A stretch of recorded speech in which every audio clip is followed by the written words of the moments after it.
In this video, we're going to take a look at the Blend tool. Now, Blend is one of Illustrator's oldest tools. It has been introduced in 1988 in Illustrator 88, and it hasn't been changed a lot since then.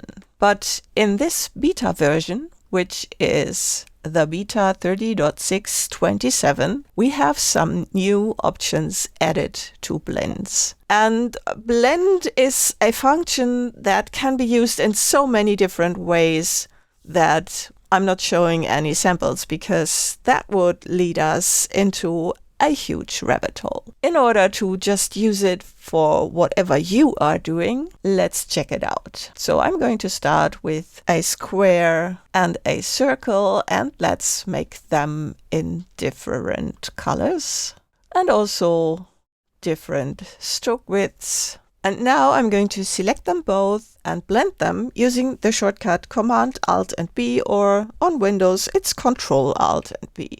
So there we get the initial blend, and as you know, you can just double click the blend tool and it doesn't open a dialog box, but a panel that you can also find in the window menu. There it is.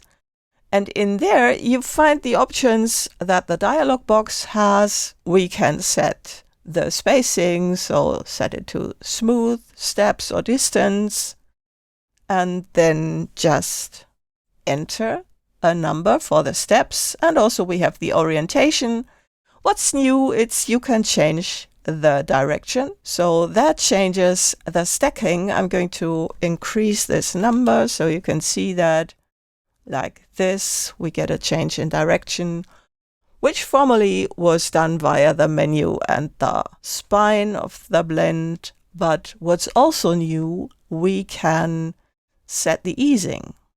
So you see, you can change that distance. Before that, it was pretty complex doing that because you needed to have handles on the blend spine, and then you could do that, but it was complicated. So that's what you can do here with that slider.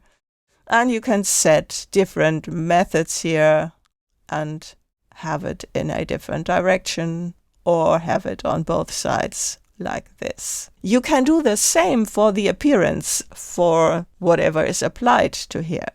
And you can see how that changes what's happening with that blend. Then down here we have some controls for the spine, and we can reverse that or replace it if there is another path selected. Check it out. Those are some nice, interesting additions to the blend functionality that will probably help you in your workflow.